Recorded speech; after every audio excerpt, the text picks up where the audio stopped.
Hello, welcome to another episode of New Discourses Bullets. I'm James Lindsay, and on this show I give you kind of the lowdown on a single topic, sort of bullet points format. Try to keep it tight and concise. Well, this is a little bit of an abstract topic for the bullets. Usually I'm a little bit more specific, but I think this is important to understand that the left thinks in a particular way, and that way is dialectically. So I'm not going to spend a bunch of time explaining the dialectic, because I want to tell you what the dialectic can tell us about the history of leftism and the future of leftism, and we're at kind of this huge inflection point in that progression. I think it adds clarity. A quick summary is the dialectic is a kind of combination of opposites. Okay, so you have an idea, you have its opposite, and rather than trying to blend them together or mix them into some average, the idea is that you're supposed to lift yourself up to a higher perspective and see how both pieces are part of a bigger whole. That's a weird thing. So what that means is that you keep the essentials of two opposing ideas, let's say capitalism and socialism, and there's some essentials. Well, they're societies. They're supposed to function. They're supposed to do this. They're supposed to do that. But they have certain problems. Capitalism can run away and cause all these disasters with regard to sustainability, whereas socialism can't produce anything, and so everybody starves. Turns out that if you see them as opposing systems, you can see that there are benefits and flaws, I suppose, there to both systems. What you would do in a dialectical situation is try to raise yourself up and see it from a higher perspective where they're both part of the same broader system. And I think what we're going to talk about is going to make clear what that particular dialectical synthesis, as it's called, is going to be. Okay, so one point you need to know about, or I guess 2 points you need to know about the dialectic is, number one, the dialectic always moves to the left. You absolutely have to know that the dialectic always moves to the left. And the reason that the dialectic always moves to the left is because when you do the synthesis, when you take two opposing ideas and you raise it up, what you do is you start with the original idea as the status quo of society, and then what you do is you introduce a new idea that is necessarily to its left. And when you mix the two and you raise up and see the higher perspective and mix the two, or you sublate them is the word that they use for this, into a higher level, what you actually end up with is the new right wing, because that's the new status quo of society. So immediately, the next thing to do is to propose a new idea further to the left and to keep moving in that direction. So the dialectic always moves to the left. As a result, it always cannibalizes its previous movements. So Marxism is criticized by cultural and critical Marxism, so it looks like Marxism and critical Marxism are very different, or cultural Marxism are very different, but they're not. Or, say, woke criticizes the critical Marxists.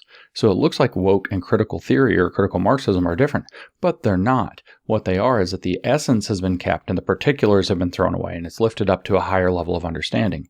So that's the first thing you have to understand. The second thing you have to understand is that there is actually a prescribed pattern by which the theories of the modern era explain how the dialectic moves. It moves through three distinct phases.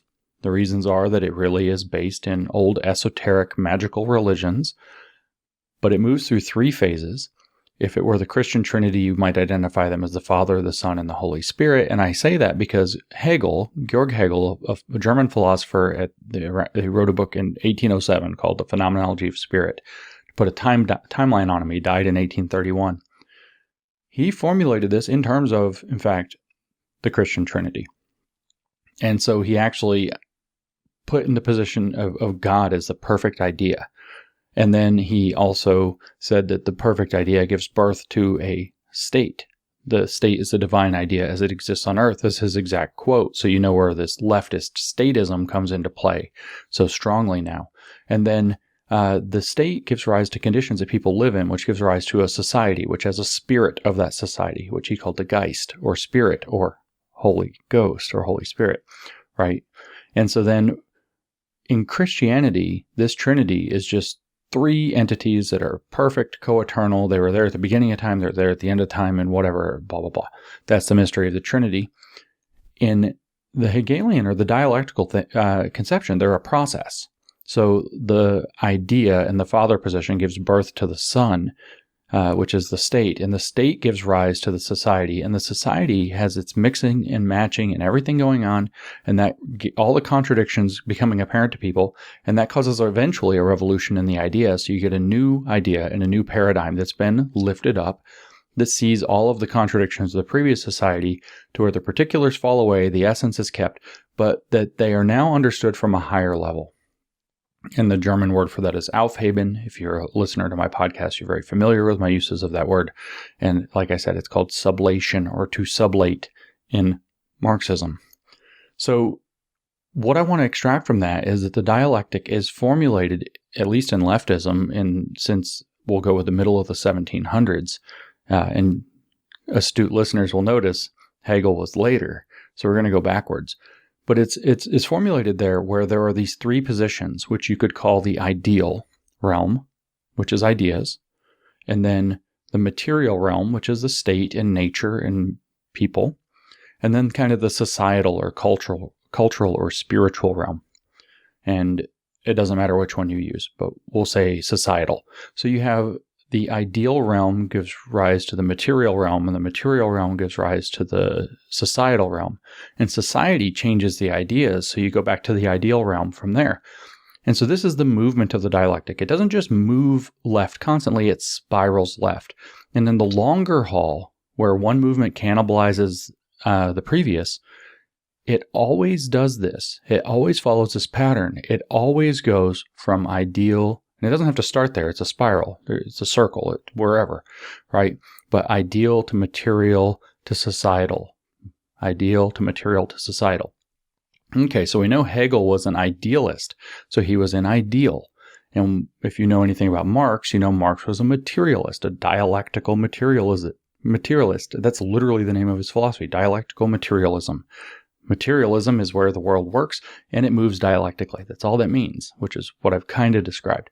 So Hegel was an idealistic a dialectical idealist. He was not a materialist. And before him, you had this guy, Jean-Jacques Rousseau, who inspired both Hegel and Kant, and also Marx. Kant was also the father of the dialectic that inspired Hegel's use of it, another German philosopher, Immanuel Kant. And so as it turns out, what did Rousseau focus on? Well, Rousseau focused on social contract theory primarily, right? And he's kind of the father of leftism, at least in the modern era. Well, where does that live? And he was dialectical, by the way. He wanted to figure out how to make savages made to live in cities. He wanted to combine the natives out in the wilderness and the urbane city folk who he thought were too constrained. Man is born free, but everywhere he's in chains. And the chains were the social constructs and the laws and the requirement for rationality and decorum and manners and etiquette that people are trapped under in city life. So he wanted to combine them, the freedom of the native or the savage, and then the benefit of living in the city. He wanted to figure out how to mix those two together dialectically. And in fact, it was his formulation of that specific thing that led Hegel to adopt the concept of Aufheben, which he used to describe that circumstance. In fact, he got that from an intermediary philosopher named Schiller. And so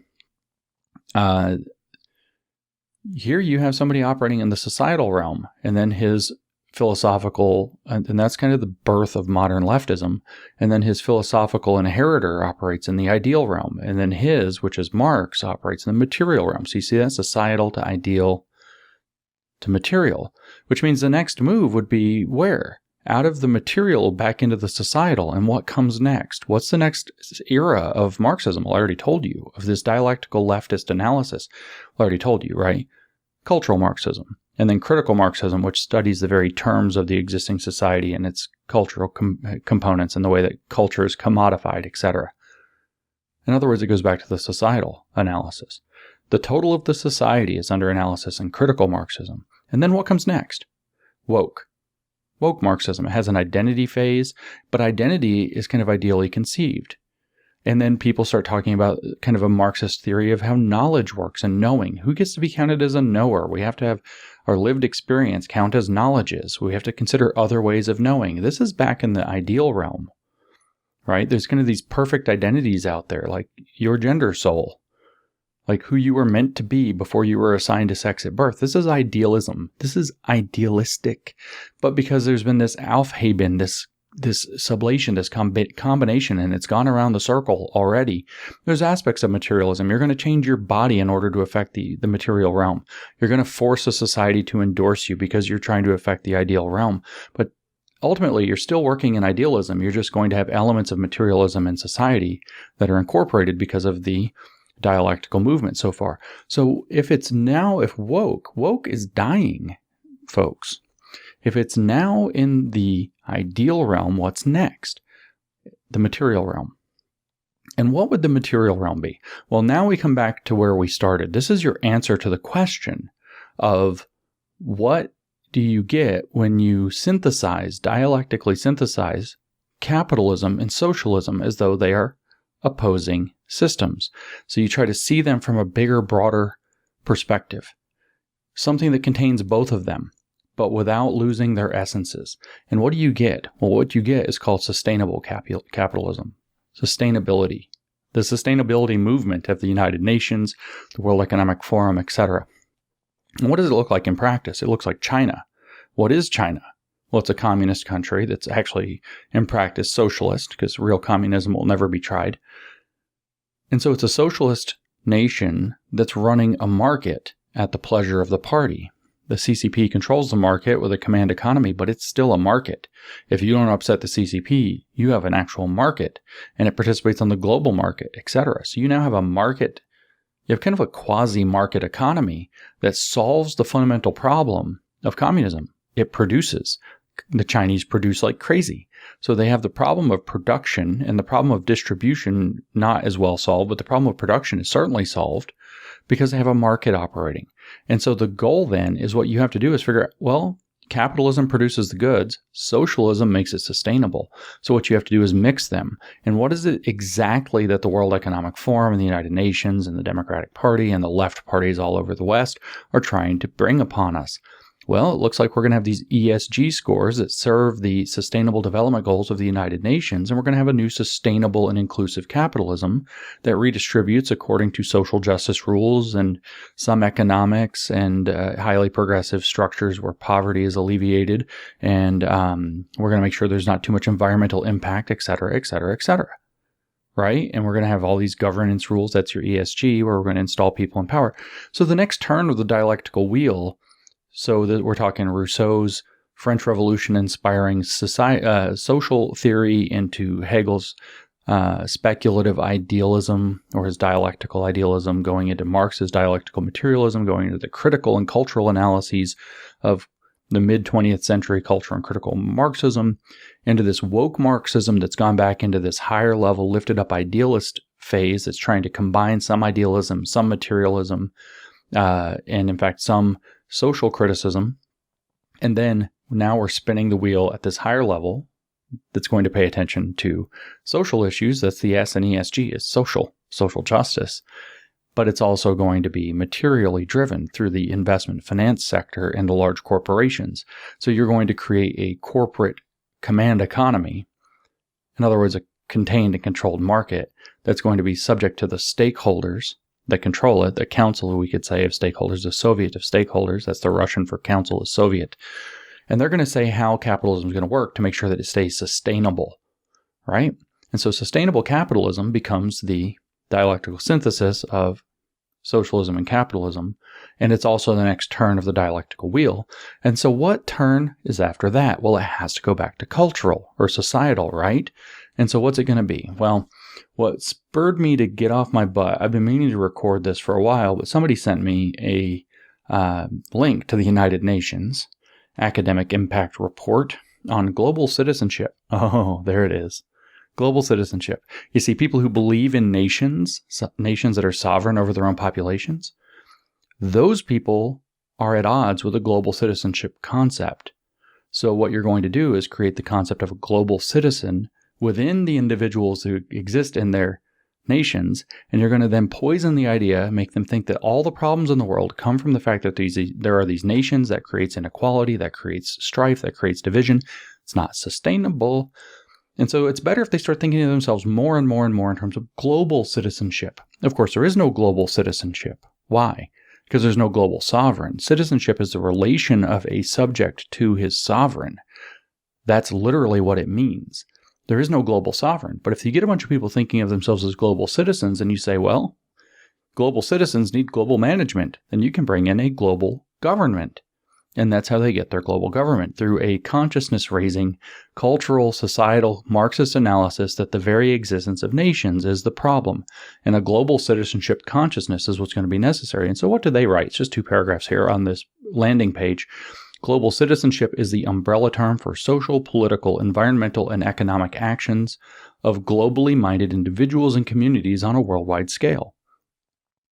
The term can refer to the belief that individuals, maybe we're going to have more than one definition. The term can refer to the belief that individuals are members of multiple, diverse, local, and non-local networks rather than single actors affecting isolated societies. See, there's that consciousness. There's that societal analysis. People who still believe in nations, not nationalism, nationism, the idea that there should be nations at all, are the people who have the backwards, outdated, you say 18th, 19th century or before mentality, 20th century mentality that caused world wars. It's all this problem, blah, blah, blah. And we're going to have this huge conflict right now. And that huge conflict is going to be used to leverage and say, well, people thinking in terms of nations is the problem. Russia going up against Germany, blah, blah, blah. You know, the United States trying to make America great again. Well, they can't get on the same global page as everybody else because they're thinking in terms of their American identity instead of their global identity. The Canadians are doing so much better thinking of their global identity, right? And so it says, promoting global citizenship in sustainable development will allow individuals to embrace their social responsibility. That's straight up Rousseau, by the way. There's your social contract theory, that you'll give up some of your freedoms and rights in order that we end up having more of them somehow. Aufheben, sublation, from Rousseau, will allow individuals to embrace their social responsibility to act for the benefit of all societies, not just their own. See, your nation's going to be a problem. It doesn't matter which nation it is. It's not that you're a British nationalist or a French nationalist or an American nationalist, Canadian nationalist. The idea that nations should exist at all is going to go up against a global consciousness. The concept of global citizenship, they tell us, is embedded in the Sustainable Development Goals through SDG number 4, ensuring inclusive and quality education for all and promote lifelong learning. Sounds like a weird place to have tucked it, except that's what they're going to use things like social emotional learning to do. And higher education is to start teaching kids. They said this repeatedly when I appeared on Dr. Phil. The one education lady said it over and over and over again to where it stuck out like a sore thumb. And so a little over a year ago, I locked into this and thought, wow, global citizenship's on the horizon. That's why it's in SDG 4 about education, is because they're going to brainwash the kids into global citizenship consciousness. And that's how they're going to do the next phase after the sustainability phase kicks in. But you see it's embedded within that. And it's growing out of woke, dialectically, which includes global citizenship as one of its targets. Global citizenship is an educational target of Agenda 2030. By 2030, the international community has agreed to ensure that all learners acquire the knowledge and skills needed to promote sustainable development, including global citizenship. See? You're going to have to be in their values, including the idea of a global citizen, and therefore being against national citizenship, which is the old, outdated right-wing model that has to be presented against a new left-wing global model so it can be synthesized. Aufheben.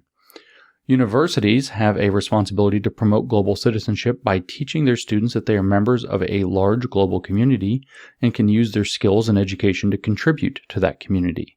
So, as I'm saying, if you understand the dialectic, you understand how the dialectic moves, you can understand what it's doing and where it's been and where it's going.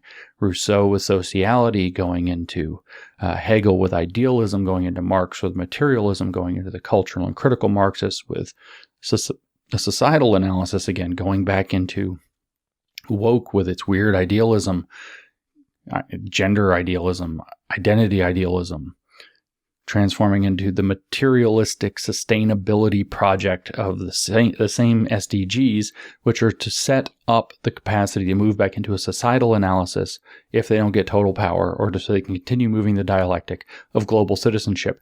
Remember, the goal of communism is a one world government. So this is what I wanted to present. It's what the dialectic is, but how the dialectic moves, and that it moves around in this spiral again and again and again, ideal to material to societal, ideal to material societal. And if you actually track that, you can actually see where we have come through leftism in the past 270 years or 60 years, and where we are going with leftism up to 2050. So for the next 30 years, and that's going to be sustainability, huge push happening now, going to accelerate until they grasp all they can grasp out of it. And then the next turn will be to say, when it doesn't work, because it won't, that the existence of nations like the United States, for example, that resisted it, is the reason why we don't have a perfect, awesome thing. And so the idea of nations is going to come under attack, and they're going to subvert that by preparing your children and your grandchildren to believe that we are global citizens with global responsibilities managed through the United Nations, which I think at this point we should just call the Fourth International, meaning the Fourth International Communist Party. And there it is. You can see it. And of course, it'll spin after that back into the ideal, and there'll be some other consciousness. It's like woke put on steroids, as I haven't thought it through that far. But anyway, you can predict how it's going to move, because that's how the dialectic moves according to the magic spells that make up their whole religion that you still think is just social theory, that you still think that it's not just a continuation of the exact same program, because each successive phase criticizes and cannibalizes the previous one, and therefore it criticized it, and so it's definitely not that, except it definitely is. So there you go. Big picture.